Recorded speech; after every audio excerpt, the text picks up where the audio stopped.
네.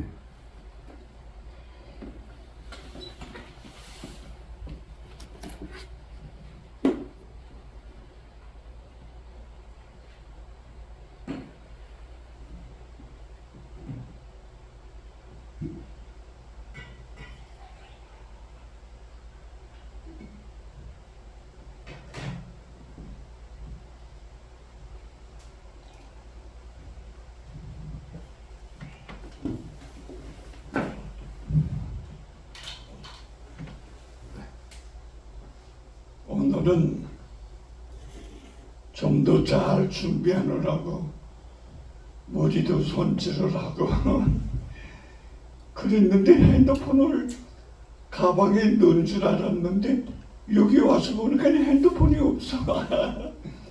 그래서 오늘 할 수 없이 목사님 핸드폰으로 찍고 이제 대명도 저기 또 AS센터에 가서 내 핸드폰으로 보내라.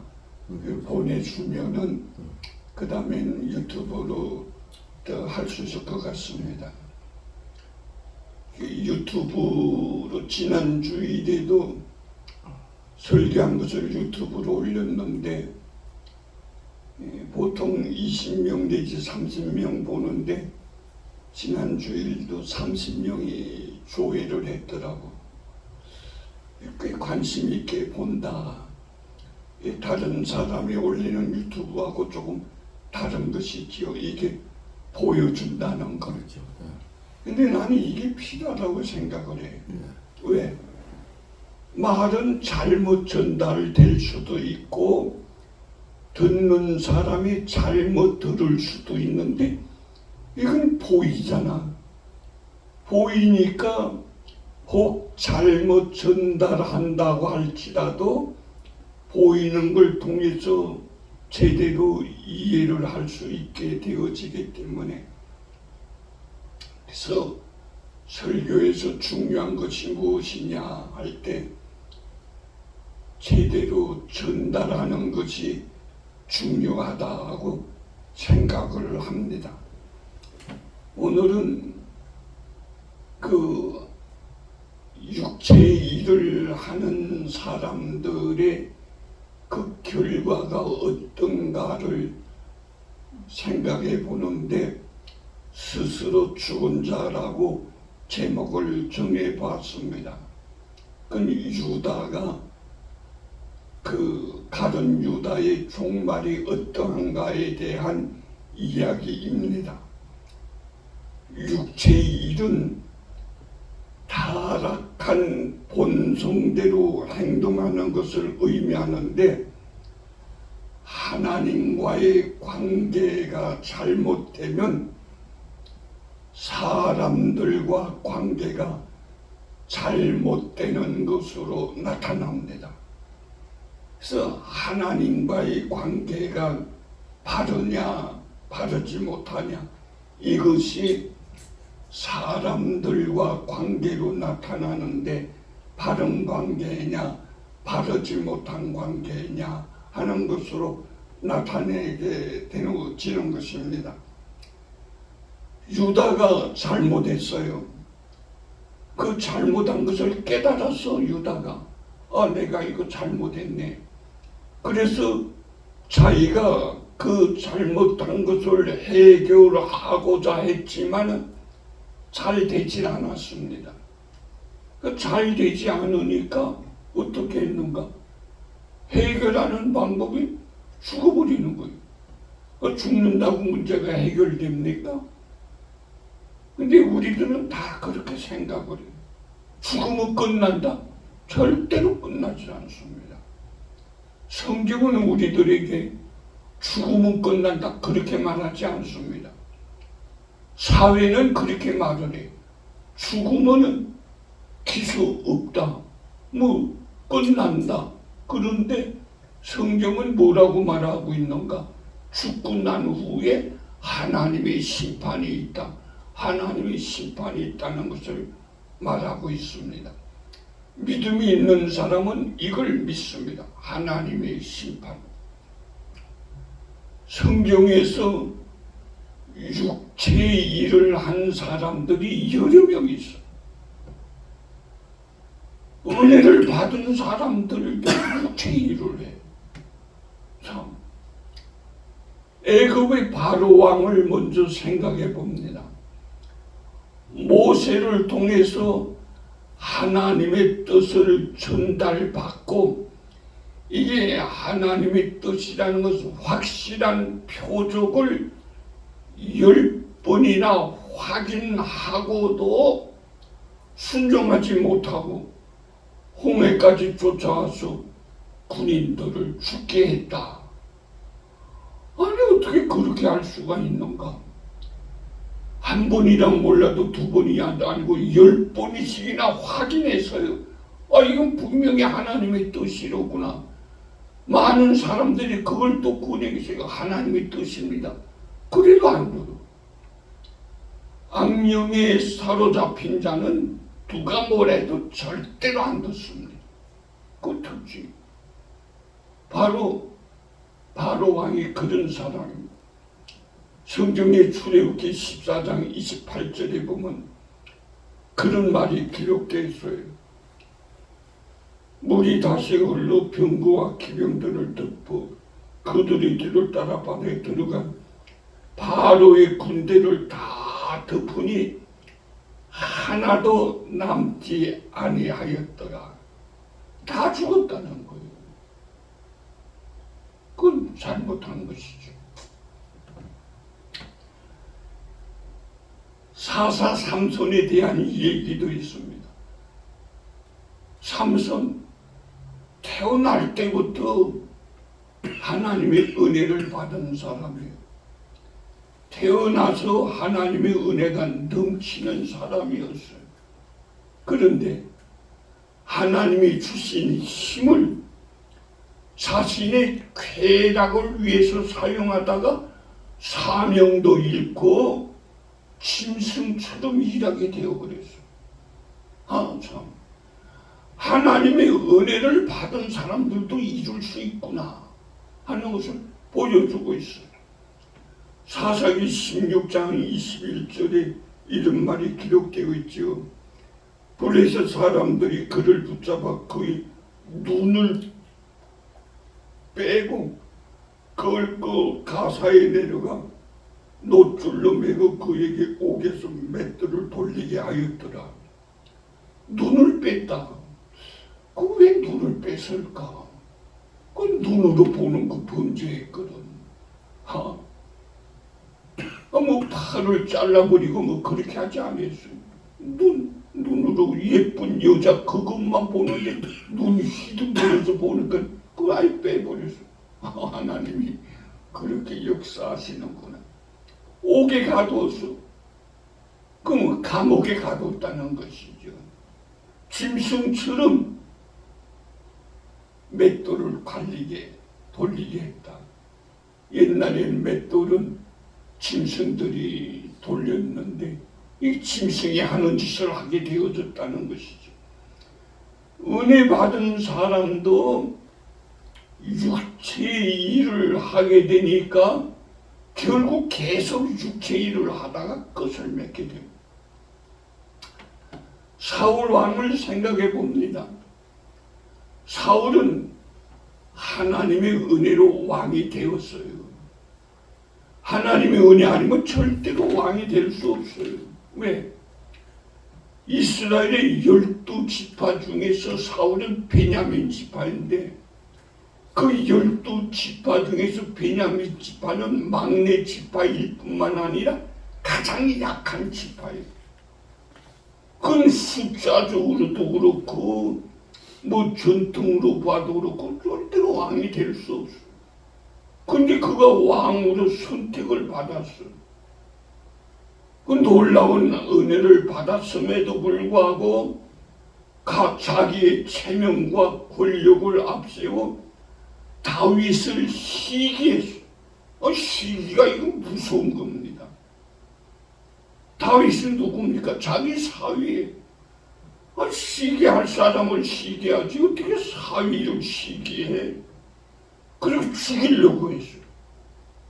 결국 하나님의 버림을 받아 불쌍한 사람이 되어버리고 만 것입니다. 은혜를 받았다고 해도 그 은혜를 유지하는 사람이 있고, 은혜를 받고 그 유지하지 못하고 그저 잊어버리는 사람도 있어요.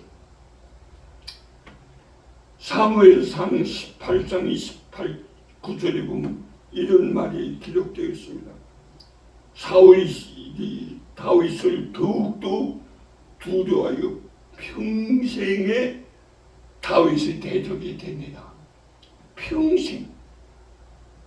평생에 다윗의 대적이 되니라. 얼마나 불쌍합니까?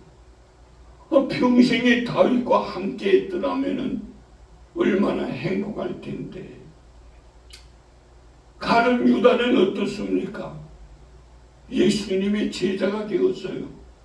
성경은 그가 어떻게 예수님의 제자가 되었는가에 대해서는 말하고 있지 않습니다만, 어쨌든 예수님의 제자가 되어서 예수님의 신임을 받아서 돈꾀를 맡아서 관리하는 그런 사람이 되었는데, 돈에 눈이 멀어서 예수님을 은 30에 팔아 넘겼습니다.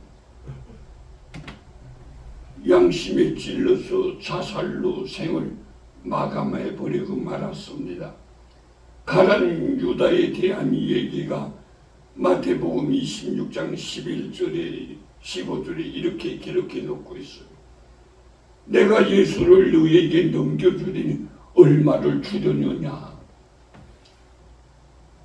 바리새인들이 유다를 꼬투켜서 유혹해서 유다로 하여금 야, 돈 줄게 예수님 팔아 그렇게 한 게 아니라, 가룟 유다가 스스로 찾아가서 나 예수님 팔 테니까 얼마 줄래? 유다가 먼저 제의한 겁니다. 그랬더니 그들이 은 30을 달아 주었다. 환경에 의해서 유다가 넘어간 게 아니라 유다가 그 환경을 만들어서 예수님을 팔아버렸다는 것을 우리가 알 수 있지 않습니까? 어떤 화가가 그 모습을 그렸어요. 은을 받는 것 30냥 유다가 받습니다. 돈은 받았으나 사용하지 못하고 자살합니다. 성경은 목매어 죽었다고 그러겠어요. 그 재미있는 것은 목매어 죽었는데 부둥거리다가 그냥 떨어져서 죽었는데 그냥 죽은 창자가 터져 죽었다. 그거 참 특별하게 죽었어. 떨어져 죽었으면 머리가 부딪혀서 죽는다든가 그럴 텐데 어떻게 창자가 터지고, 이 창자 잘은 모르겠지만 창자 그냥 잘 터지는 게 아니잖아 이게. 그거 참 아주 부끄러운 죽음이라고 그러는 거죠. 다 드러냈다는 모습이죠. 아주 부끄럽고 죽었어. 아나니아와 삽비라에 대한 얘기가 있습니다. 재산을 바치면서 일부를 섬기고 다 바친 척합니다. 사람들은 몰라요. 하나님은 알죠. 사도행전 5장 2절에 보면 그런 말이 기록되어 있습니다. 그 값에서 얼마를 감추면 그 아내도 알더라. 얼마만 가져다가 사도들의 발 앞에 두니 일부만 갖다 바쳤다. 그래서 다 바치는 척했다. 속이는 거 조심해야 됩니다. 특별히 하나님 앞에서 속인다. 이거는 안 되는 일이지. 이들이 공통점이 있습니다. 공통점은 하나님보다 자기 욕심을 따랐다고 하는 것이. 오늘날도 똑같아요. 하나님은 이렇게 하기를 원하는데 내가 원하는 게 있어요. 내가 원하는 걸 할 것인가? 하나님이 원하는 걸 할 것인가? 내가 원하는 걸 그만두고 하나님이 원하는 걸 해야 될 텐데 우리는 그렇게 못해요. 하나님 원하는 거 알아 모르는 게 아니야. 근데 내가 원하는 게 있어. 이걸 그냥 하고 싶어. 이게 참 아주 힘들게 하는 것이죠. 육체의 일에 힘을 쓴 세상 사람들의 이야기들도 있습니다. 로마 황제 네론, 자기의 욕망과 자존심을 채우기 위해서 무차별 폭정을 행했는데 특별히 교회를 핍박하고 교인들을 화형시키고 사자밥이 되게 했다. 그 당시 교인들이 얼마나 힘들었겠어. 그에 비하면 지금은 아주 신앙생활하기 얼마나 좋은지 몰라요. 신앙생활하는데 교회는 세금도 안 면해주잖아요. 얼마나 좋아요. 근데 이 당시에는 교회를 핍박하는데 예수 믿는 사람이라 그러면 아주 잡아다가 짐승밥으로 주었어. 얼마나 힘들었겠어. 참, 화형을 시키지. 붙잡아 나가서 묶어놓고 나서 그 앞에서 불을 질렀어. 화형당한 사람들이 참 많다고 하는 순교자의 얘기들이 책으로 나와 있기도 합니다. 우리 그 당시에 살지 않고 지금 사는 것만 해도 큰 은혜예요. 그 당시에 우리들이 살았더라면 그 당시에 우리가 신앙생활했다면 얼마나 힘들었겠어. 소위 카타콤이라고 하는 그런 것에서 성도들이 살기 힘드니까 도망가는데 어디로 도망가냐면 무덤 공동묘지로 도망가갖고 공동묘지에서 굴을 파. 그리고 굴 속에서 살아. 공동묘지 굴 속에서. 한 번 기회가 있어서 거기 가보았는데 공동묘지에 가서 자기 자리를 이 잠잘 자리를 만들어.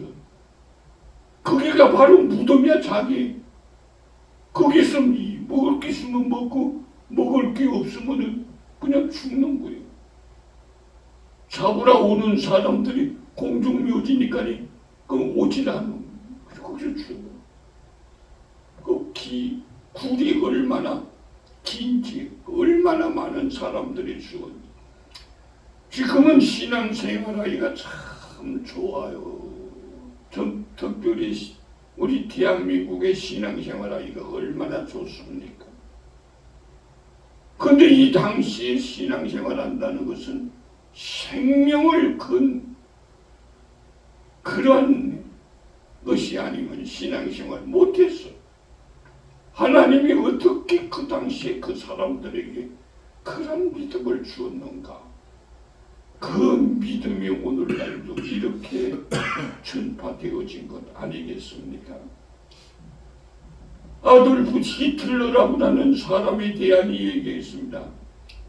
자신의 이념과 민주주의를 신격화하여 하나님보다 자신을 높이는데 독일 나치 정권이 수장으로서 유대인 600만 명을 학살했다고 합니다.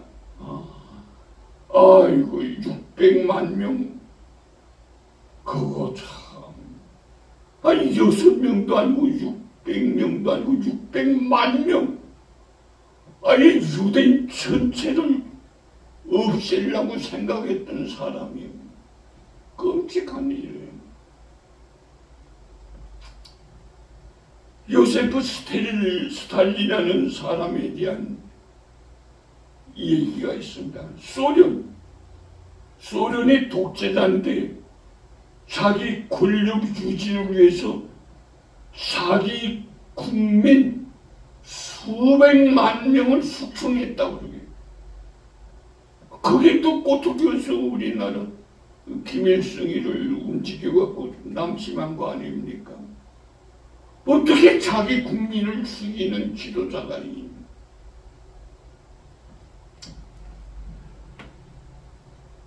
기쁨을 하나님에게서가 아니라 세상에서 찾으려 했던 사람들입니다. 저는 가끔 인기 있는 연예인들이 자살을 했다 그러는 소문을 들을 때 가슴이 아파. 아니 그렇게 인기가 있는 사람들이 왜 자살을 하는가? 문제는 여기에 있어요. 사람들에게서 세상에서 기쁨을 찾으려면은 그 기쁨의 만족이 없어요. 기쁨을 하나님에게서 찾으려요. 하나님이 기쁨의 근원이지. 하나님 떠나서 세상에서 기쁨을 찾는다. 기쁨 갖지만 이거 허상. 오늘날도 똑같아요. 뭐 물질을 통해서 뭐 권력을 통해서 명예를 통해서 아니에요. 기쁨 그거 잠깐 있는 것 같아도 그거 영원하지 못해요. 허상. 만족을 얻지 못하고 많은 사람에게 고통을 줍니다. 갈라디아서 5장 21절에 이런 말을 합니다. 투기와 술 취함과 방탕함과 또 그와 같은 것들이야. 절에 너희에게 경고함같이 경계하노니 이런 일을 하는 자들은 하나님의 나라를 유업으로 받지 못할 것이요. 일은 열심히 해요. 열심히 노력을 합니다. 그런데 잠깐 영원한 하나님의 나라 이들과는 관계가 없습니다. 불쌍한 거예요.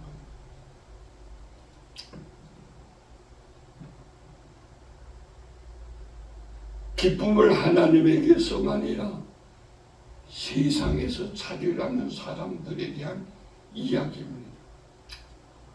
오늘날 우상에게 사로잡힌 자들은 어떤 사람들입니까? 무속인들, 독실한 불교인들, 미신자들. 이들은 마귀와 세상, 신념이라는 우상에 사로잡혀 못 바꿔요. 안 바뀝니다. 전도하면 되겠지. 아니에요. 하나님의 은혜 주셔야 전도 열매가 열리는 것이지. 내가 열심히 전도한다고 내가 하는 것 그거 아닙니다. 그들 중에는 어쩔 수 없어 하는 자들입니다. 무속인을 그 일을 안 하게 되면 자기가 너무 힘들기 때문에 할 수 없이 한다고라는 사람들도 있습니다. 어쨌든 간에 우리는 이들을 불쌍히 여겨야 됩니다. 참 불쌍하다. 우리는 이들을 변화시킬 능력이 없어요. 안 믿는 사람 예수 믿게 할 만한 힘이 우리들에게는 없어요. 그러나 우리는 예수님의 모습으로 살려고 노력해야 됩니다. 우리는 예수님의 모습으로 살아요. 그들은 불신자의 모습으로 살아요. 아무리 그래도 안 변하니까. 천국에 갈 수 없는 자와 있는 자가 있습니다. 육체 일만 하는 자들은 마귀가 있는 지옥으로 가게 되고 성도는 천국으로 가게 되는 것입니다.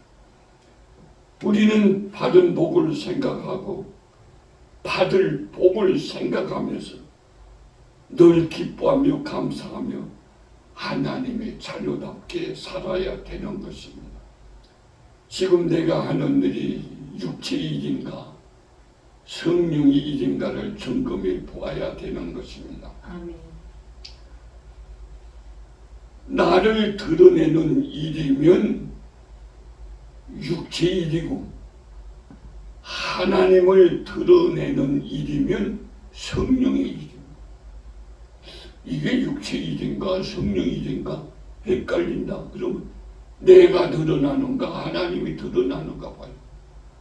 이 일을 통해서 하나님이 드러난다. 그러면 성령의 일이에요. 이 일을 통해서 내가 드러나네.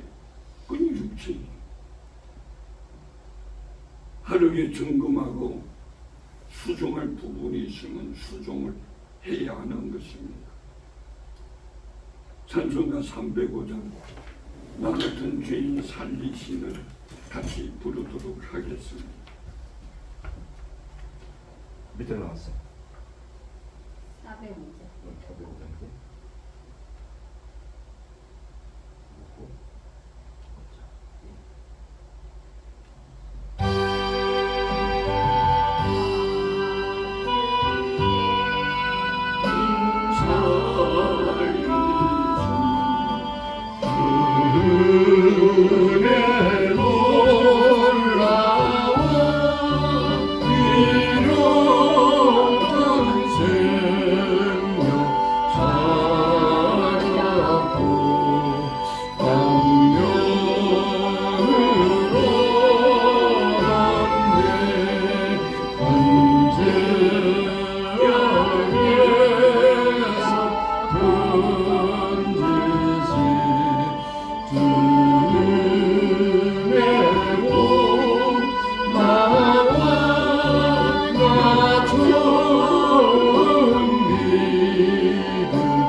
기도드리겠습니다. 하나님, 흠을 많고 부족하고 연약한 것들을 사랑하여 주시며 자녀로 삼아주시고 귀한 사명까지 맡겨주셔서니 감사합니다. 하나님의 영광을 드러내는 성령의 일을 하는 우리들 다 되어지고 하나님께로부터 잘했다 칭찬 듣는 우리들이 되어지게 하여 주옵고 천국의 소망을 두고 날마다 달려나가는 우리들 되어지게 하여 주옵소서. 예수님의 이름으로 기도드립니다. 아멘. 축도하셔야죠. 이제는 우리 주 예수 그리스도의 은혜와 하나님 아버지의 다함이 없으신 극진하 없인 사랑과 성령의 교통하심과 충만케 해주시는 은혜가 늘 주님 바라보면서 주님 기뻐하는 성령 충만한 가운데서 성령의 열매를 맺어 하나님께 더 큰 영광 돌리고자 새롭게 결심하고 돌아가는 우리 모두에게 우리들이 속해 있는 가정과 몸된 교회와 우리 온 민족과 인류에게 이제로부터 영원토록 함께 있을지어다. 아멘.